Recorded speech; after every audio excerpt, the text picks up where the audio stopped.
Hello दोस्तों, नमस्कार। आपका स्वागत है आपका अपना YouTube channel HSC online education में। तो जी दोस्तों, आज का हमारा टॉपिक रहने वाला है MSDS के बारे में।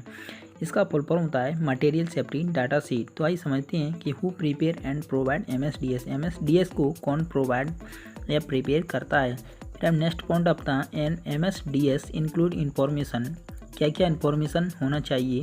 फिर अपना नेक्स्ट पॉइंट आता है कि MSDS सिंबल हजार्ड्स, अब क्या क्या सिंबल्स हैं तो उसके हजार्ड के हिसाब के आपको मालूम कर सकते हैं कि ये खतरा किस टाइप का होता है।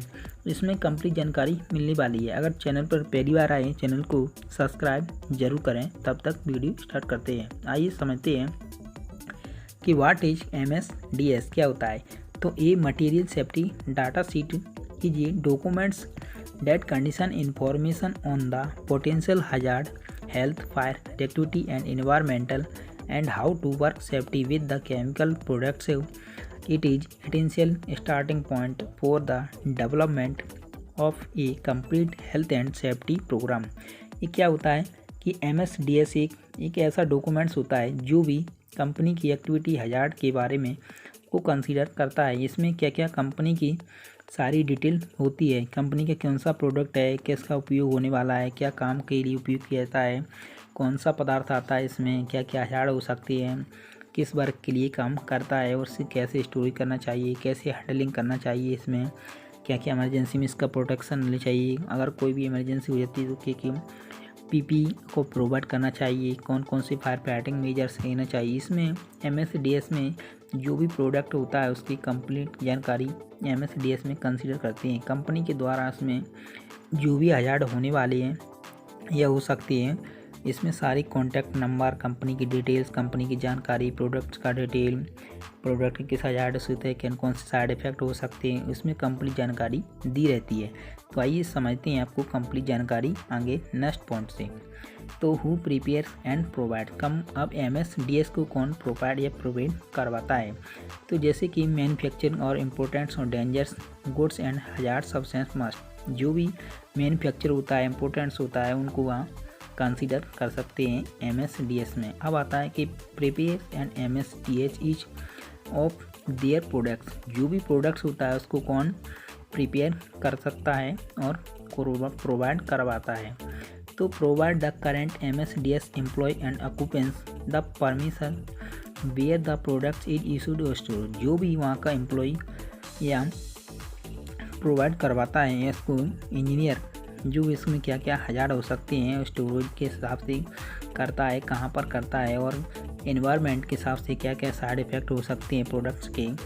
फिर अपना नेक्स्ट पॉइंट आता है कि MSDS in 5 year review and review each mix where, जो भी प्रोडक्ट्स वो स्टोरेज कर सकता है उसके 5 ईयर में आपको उसे कंसीडर करना चाहिए, क्योंकि प्रोडक्ट से जो भी मटेरियल सेफ्टी डाटा शीट में कंसीडर कर सकता है उसमें रिव्यू होना चाहिए, क्योंकि ये प्रोडक्ट को सही जानकारी दी गई है कि नहीं, उसमें कोई नया साइड इफ़ेक्ट जैसे कोई इमरजेंसी हो सकती है, उसमें क्या क्या प्रोडक्ट्स को कोई हजार्ड होने वाला है या उससे कोई ऐसा कोई हजार्ड हो सकता है, तो उसमें सारी कंसीडर करना चाहिए और रिव्यू में उसको बताना चाहिए कि अपनी दोबारा से आपको MSDS का फॉर्मेट लागू कर दिया गया है वहाँ पर। आइए समझते हैं कि अपना नेक्स्ट पॉइंट है कि MSDS इंक्लूडिंग इन्फॉर्मेशन, अब क्या क्या इन्फॉर्मेशन होना चाहिए। तो MSDS के हिसाब से तो हजार्ड आइडेंटिफिकेशन, वहाँ का क्या क्या खतरे हो सकते हैं, और कंपोजिशन इन्फॉर्मेशन ऑन इंडिकेट्स क्या क्या लगे हुआ पर वहाँ पर जो भी इंफॉर्मेशन होनी चाहिए। फिर अपना नेक्स्ट पॉइंट आता है कि first aid fire fighting measures, इनको अभी कोई इमरजेंसी हो सकती है और हो जाती है तो वहाँ के first aid fire fighting measures क्या क्या वहाँ पर उपयोग किए गए कि नहीं, जैसे फायर एक्सटिंग्विशर मीडिया हो गया, PP किट हो गई प्रोवाइड। फिर अपना हैंडलिंग एंड स्टोरेज प्रोडक्ट्स, जो भी प्रोडक्ट्स को हैंडलिंग स्टोरेज करता है उसमें MSDS का प्रोडक्ट के द्वारा ही उसको कंसीडर करना चाहिए। अब PP एंड अदर इन्फॉर्मेशन, जो भी PP प्रोवाइड की वहाँ रिक्वायरमेंट है अब प्रोडक्ट्स के हिसाब से, केमिकल के हिसाब से, तो वहाँ का PP उनको इन्फॉर्मेशन होना चाहिए। अब फिर एक्सीडेंट रिलाइज मेजर्स, जो भी एक्सीडेंट के मेजर्स रिलाइज होना चाहिए उनको पहले से मालूम और इनको फिर detail of supply company products, company कौन सा प्रोडक्ट्स किस कंपनी को सप्लाई कर रही है और उसकी सारी कॉन्टैक्ट जानकारी होना चाहिए। फिर इमरजेंसी कॉन्टैक्ट नंबर, जो भी इमरजेंसी नंबर होना चाहिए इसको प्रोवाइड करवाना है। फिर नेक्स्ट पॉइंट में आता है कि any relevant health hazard information, अगर इस प्रोडक्ट से क्या हेल्थ हजार्ड हो सकता है उसको इन्फॉर्मेशन होनी चाहिए। फिर the chemical and physical properties of the substance, जो भी केमिकल्स सब्सटेंस से फिजिकल हजार्ड हो सकता है उसमें पीपी प्रोवाइड होना चाहिए इससे बचने के लिए।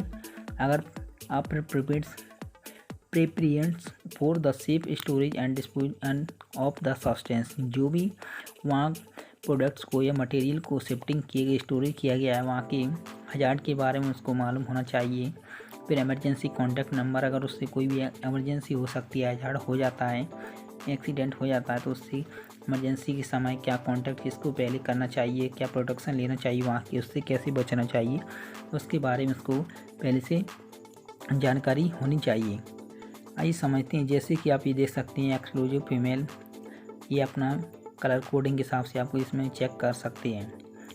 तो अपना नेक्स्ट पॉइंट रहने वाला है कि MSDS सिंबल्स हजार्ड, क्या क्या सिंबल के हिसाब से हजार्ड हो सकती है। तो अपना पहला आता है नंबर 1 पे कि फ्लेमेबल, मतलब क्या जो भी आग ज्वलनशील पदार्थ हो सकता है उसमें आपको ऐसे सिंबल दिखेगा, या आग पकड़ने वाला या विस्फोटक पदार्थ है। फिर पोजीशन, जो भी आपको इससे पोजीशन हो सकता है।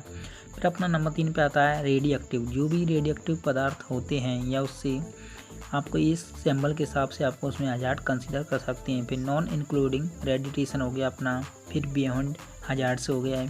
फिर हाई वोल्टेज लाइन हो गया, हाई वोल्टेज से इलेक्ट्रिसिटी से जो भी अपना प्रोडक्ट्स पर इफेक्ट पड़ सकता है तो ये भी अपना कंसीडर कर सकते हैं। फिर यूज ऑफ गैस मास्क, जैसे किसी अगर केमिकल का लीकेज या अगर कोई ऐसी गैस लीकेज होती है तो अपना यूज मास्क का उपयोग करना चाहिए। फिर रिस्क ऑफ एक्सप्लोजन, अगर आपको कोई भी रिस्क हो सकती है तो इसमें केमिकल से जो भी स्मोक निकलता है उससे आपको एक्सप्लोजन हो सकता है या यहाँ का विस्फोट भी हो सकता है, ऐसी कोई इमरजेंसी हो सकती है। तो आपको वीडियो में कंप्लीट जानकारी मिल चुकी है आपको।